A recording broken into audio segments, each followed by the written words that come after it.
بسم الله الرحمن الرحيم. بسم الله الرحمن الرحيم. نحمده ونصلي على رسوله الكريم، أما بعد. أعوذ بالله من الشيطان الرجيم. بسم الله الرحمن الرحيم. يا أيها الذين آمنوا استعينوا بالصبر والصلاة.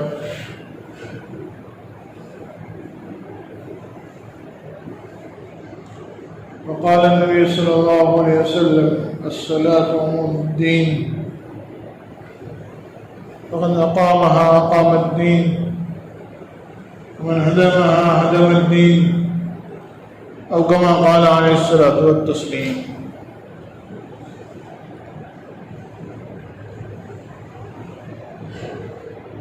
اللہ سبحانہ و تعالیٰ نے اس دنیا میں ہمیں جو بھیجا ہے اس کا ایک مقصد اللہ سبحانہ و تعالیٰ نے قرآن کریم میں فرمایا: وَمَا خَلَقْتُ الْجِنَّ وَالْإِنسَ إِلَّا لِيَعْبُدُونَ أَيْ لِيَعْرِفُونَ، کہ ہم نے جنات اور انسانوں کو دنیا میں بھیجا ہے تاکہ وہ دنیا میں آ کر ہمیں پہچانیں، ہماری عبادت کرے، ہمارا کہنا مانے، ہمارے حکموں کو بجا لائے۔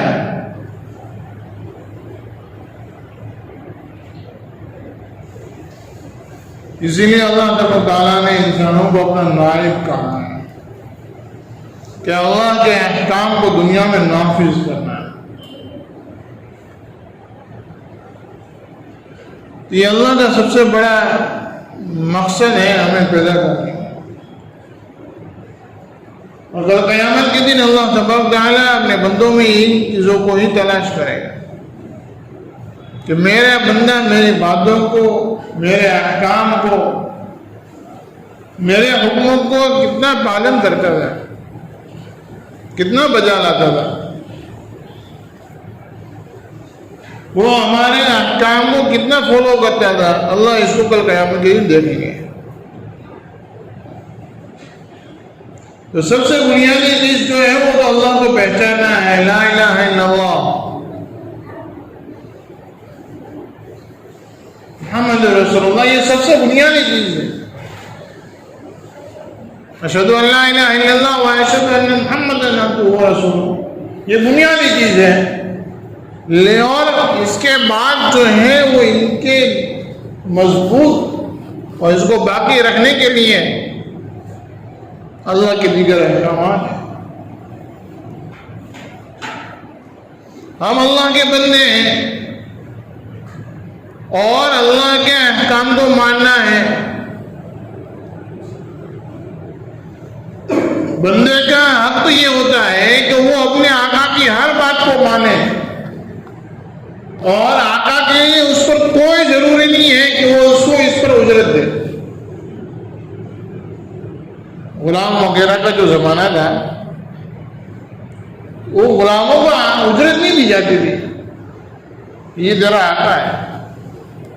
ہم اللہ کے بندے ہیں اور اتنی ساری ہزاروں لاکھوں نعمتیں اللہ رب العزت نے ہمیں دے رکھی ہے اور دے رہا ہے۔ ہر سیکنڈ، ہر لمحہ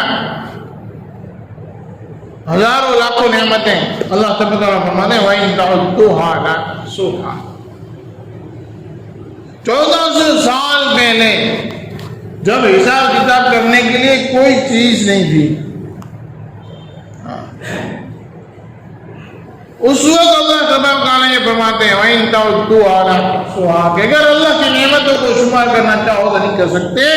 اس 1400 سال پہلے کی بات کو لے کر آج 1400 سال کے بعد اتنا سائنس آگے بڑھ گیا، اتنی ٹیکنالوجی آ گئی، حساب کتاب کے ایسے کمپیوٹر آ گئے کہ اربوں خربوں روپے اور پوری دنیا کا حساب ایک سیکنڈ میں کمپیوٹر کی اسکرین پر حاضر ہو جاتا ہے۔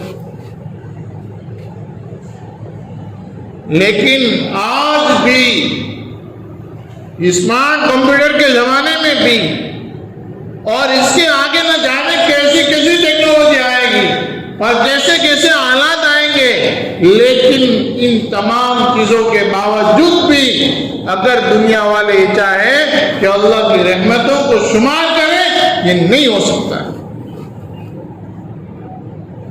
یہ نہیں ہو سکتا۔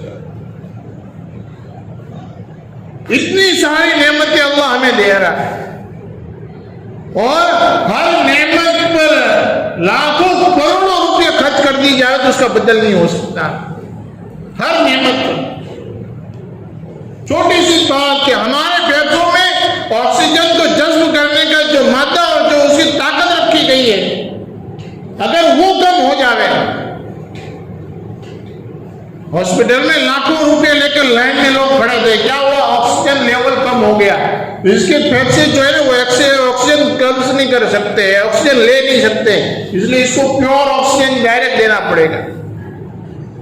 لاکھوں روپے جو ہے تھیلیوں میں لے کر کھڑے ہیں لوگ، بڑا بڑا پڑھا لکھا آدمی، جاہل، ان پڑھ، ہر کوئی آدمی کھڑا ہے، ایک دم معمولی سی چیز، ہمیں احساس بھی نہیں ہوتا ہم آکسیجن لے رہے ہیں اور نکال رہے ہیں۔ ایک ایک چھوٹی سے چھوٹی نعمت، اس کی لاکھوں اور کروڑوں میں قیمت نہیں ہو سکتی۔ یہ ساری نعمتیں اللہ رب العزت نے ہمیں دے رکھی ہیں، اس کے بعد اللہ ہم سے کیا چاہتا ہے؟ اللہ کیا چاہتا ہے؟ اللہ یہ چاہتا ہے میرے بندے تو مجھے اپنا خالق و مالک شمار کر، اپنا خالق اور مالک مان لے، اور 5 وقت کی نماز پڑھ لے، اور میں جو کہتا ہوں ایسی تھوڑی سی زندگی گزر بسر کر لے، بس ہو گیا۔ اور یہ بھی مفت میں نہیں، یہ بھی مفت میں نہیں۔ اللہ کے نبی علیہ الصلوۃ والسلام نے فرمایا آدمی فرض نماز کا ایک سجدہ کرتا ہے، اس کے ہر سجدے پر اس کو جنت میں حور دی جاتی ہے، ہر سجدے پر اس کو حور دی جاتی ہے۔ ایک نماز پڑھی، ایک نماز پر اس کی دعا قبول کر دی جاتی ہے، لکھا جاتا ہے اس کی دعا قبول کرنی ہے۔ صدقہ دیا، 1 روپیہ صدقہ کرنے پر، علماء کرام نے لکھا ہے 1 روپیہ صدقہ کرنے پر اللہ رب العزت جو اس کو اجر و ثواب دیتے ہیں، اس اجر و ثواب کو اگر اللہ تبارک و تعالیٰ نقد پیسوں میں اگر اس کو دنیا میں بدلہ دے دے ہوئے نا، وہ آدمی اس بدلے کو دیکھ کر مر جائے۔ ہاں، اتنا سارا 1 روپے کے بدلے میں اللہ وہ بھی مفت میں نہیں کرواتا ہے۔ نماز میں سجدے اللہ مفت میں نہیں کرواتا، اس پر بہت ساری چیزیں کہ ہماری جنت ایسی جنت کہ جس جنت کے اگر سے اس میں سے اس کی حور کا اگر تھوک ڈال دے سمندر میں، شہد سے زیادہ میٹھا پانی ہو جائے، اگر وہ اپنی کلائیں باہر نکال دے دنیا میں، پورا جہان روشن ہو جاوے، معطر ہو جاوے، اور وہ جنت کے باغیچے، اس کے محل، ایک موتی میں سے اس کو گدر گدر کے اس میں سے بنایا ہوا محل، یہ ساری چیزیں نماز پڑھ، اللہ کے احکام پر، زکوٰۃ پر، روزہ پر، ان چیزوں پر ملے گا۔ یہ نماز بھی مفت میں نہیں۔ دوسری قومیں، ہم سے پہلے جو قومیں آ گئی، وہ تو 500 سال، 1000 سال، 10-10 ہزار سال تک زندہ رہے، اللہ کی عبادتیں کی۔ ہماری زندگی 50 سال 60 سال کی زندگی ہے، اس میں سے پہلے 15 سال تو نابالغ کے نکال دینے کے، یہ 35-40 سال اللہ کی جو کچھ چھوٹی پھوٹی عبادت ہو جائے اس پر اللہ ہی نعمت سے نوازتا ہے۔ میرے بھائیوں، دوستوں، بزرگوں، ہم اپنے گریبان میں جھانک کر دیکھیں کہ کیا اتنی ساری سب کچھ ہونے کے باوجود، یہ سب کچھ ہونے کے باوجود ہم اللہ رب العزت کی کتنی باتوں کو مانتے ہیں، اپنی ذات کو پوچھیں، کسی کو کہنے کی ضرورت نہیں، کوئی کسی کی طرف اشارہ نہیں کرتا، کوئی کسی کی طرف نگاہ نہیں اٹھاتا۔ ہم اپنے گریبان میں، اپنے سینے میں جھانک کر دیکھ لے کہ ہم اللہ رب العزت کی کتنی باتوں کو مانتے ہیں، ہم کتنا فالو کرتے ہیں اللہ کے نبی علیہ الصلوۃ والسلام کو۔ نماز اتنی بڑی نعمت ہے، ہماری نمازوں کا کیا حال ہے؟ کیا ہماری نمازیں درست ہیں؟ اللہ کے نبی صلی اللہ علیہ وسلم نے احادیث پاک میں فرمایا ہے کہ حضور صلی اللہ علیہ وسلم فرماتے ہیں کہ آدمی جو نماز پڑھتا ہے کہ اگر اس نے اچھے سے وضو کیا ہو اور اچھی طریقے سے نماز پڑھی ہو تو اس کی نماز کو فرشتے اپنے ہاتھوں میں لے کر اس کو آسمان تک جاتے ہیں، لیکن اگر اس نے اچھے سے وضو نہ کیا اور اچھے سے نماز نہ پڑھی تو اس کی نماز کو کالے کپڑے میں لپیٹ کر، پرانے کپڑے میں لپیٹ کر، میلے کچیلے کپڑوں میں لپیٹ کر اس کے منہ پہ مار دی جاتی ہے، لے تیری نماز ہمیں اس کی کوئی ضرورت نہیں۔ ہم اپنے گریبان میں جھانکیں کہ کیا ہماری نماز اس قابل ہے کہ ہماری نماز آسمان تک جائے؟ ہماری نماز آسمان تک جائے اس قابل ہے؟ کیا ہم اللہ کے احکامات کو فالو کرتے؟ نبی علیہ السلام کو دنیا میں اس لیے بھیجا گیا کہ مسلمان حضور کی زندگی کو اپنی زندگی میں لاوے، حضور کے طریقوں کو اپنی زندگی میں لاوے۔ ہم ذرا بیٹھ کر اپنے کاپی میں نوٹ میں لکھو کہ ہماری زندگی میں کتنی باتیں ایسی ہیں جو میرے نبی کی بتائی ہوئی۔ نماز کی پابندی ہماری نہیں ہے، سچ بولنا کہ ہم میں نہیں ہے، لوگوں کے ساتھ اچھے سلوک کرنا کہ ہمارے اندر نہیں ہے، کھانے کی سنتیں یہ نہیں ہو رہی، سونے کی سنتیں یہ ایسی سنتیں ہیں جو ایک دم عام ہیں، معمولی جس کو ہم سمجھتے ہیں، حالانکہ آج سائنس ان چیزوں پر بہت زور دیتا ہے۔ یہ چھوٹی چھوٹی سنتیں نا ہاسپٹلوں میں اس کو باقاعدہ لکھا جاتا ہے کہ یہ کھانا چاہیے، یہ نہیں کھانا چاہیے، ایسے کھانا چاہیے، ایسے کھانا چاہیے، یہ ہاسپٹلوں میں لکھا جاتا ہے کہ یہ ہے، حالانکہ ان کو پتہ نہیں یہ اللہ کے نبی علیہ السلام کی سنت ہے۔ میرے بھائیوں دوستوں بزرگوں، یہ سارا سب کچھ اللہ رب العزت نے ہمیں دیا ہے، اور یہ انعامات اور یہ ساری نعمتیں اللہ رب العزت نے ہمیں دی ہیں۔ دنیا کے اندر اللہ گریبان نہیں پکڑتا کسی کا، اللہ کسی کا گریبان نہیں پکڑتا۔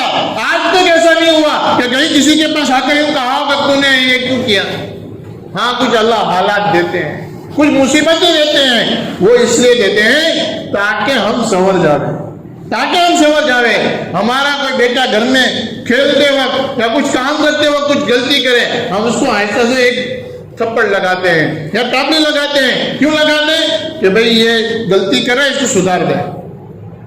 تو ایسے کچھ حالات آتے ہیں، کچھ ہمارے اوپر اللہ رب العزت مصیبتیں ڈالتے ہیں، وہ اس لیے کہ ہم سیدھے راستے پر آ جائے۔ میرے بھائیوں دوستوں بزرگوں، اگر ان حالات کو دیکھ کر، اگر ان مصیبتوں کو سامنے رکھ کر، اگر اب بھی ہم اللہ رب العزت کے احکام پر کھڑے نہ ہوئے، نبی علیہ السلام کے طریقے والی زندگی پر کھڑے نہیں ہوئے، میرے بھائیوں دوستوں بزرگوں، آگے جب اللہ رب العزت پکڑ کرنے پر آئے گا، جب اللہ اپنی ڈھیلی رسی کو کھینچے گا، میرے بھائیوں دوستوں بزرگوں، دنیا کی کوئی طاقت ہمیں نہیں بچا سکتی۔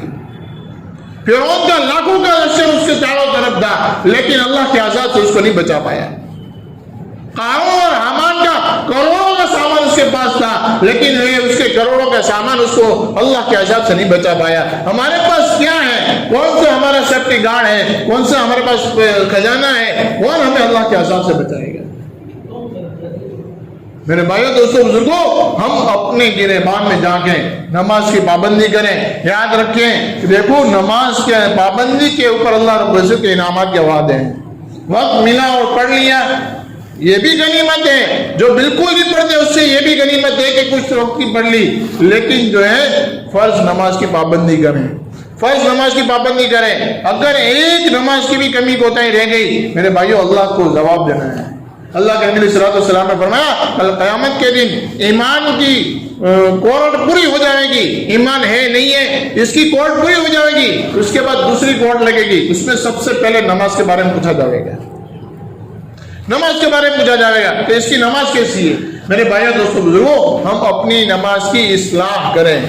میں نماز کیسے پڑھتا ہوں، ہاتھ کیسے اٹھاتا ہوں، ہاتھ کیسے باندھتا ہوں، رکوع کیسے ہو رہا ہے، سجدہ کیسے ہو رہا ہے، اور نماز کے اندر پڑھنے کی جو چیزیں ہیں، ثنا ہے، سورہ فاتحہ ہے، دوسری قرآن کی کچھ سورتیں ہیں، اسی طریقے سے رکوع اور سجدے کی تسبیحات ہیں، التحیات ہے، دعائے معصورہ ہیں، دعائے قنوت ہے، واجب ہے۔ یہ چیزیں ہم کیسی پڑھتے ہیں، اس میں ہماری کوئی غلطی ہے کہ نہیں ہے، اس کی اصلاح کرنی ضروری ہے، اس کی چوکھائی کرنی ضروری ہے۔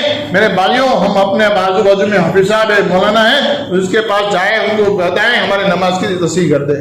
ہماری نماز درست ہوگی، اللہ ہمارے حالات کو درست کر دیں گے۔ ہر کوئی پریشان ہے اپنے حالات سے، اس لیے میرے بھائی دوستوں بزرگوں، آپ سے درخواست ہے کہ ہم اپنی نماز کی اصلاح کریں، اپنی نماز کی اصلاح کریں۔ آپ کو جب وقت ملے آپ اپنے مولانا سے کہہ رہے ہیں میرے پاس اس وقت میں ٹائم ہے، آپ میری نماز چیک کر لو۔ اللہ رب العزت سے دعا ہے اللہ تبارک و تعالی ہمیں 5 وقت کی پابندی کے ساتھ نماز پڑھنے کی توفیق عطا فرمائے۔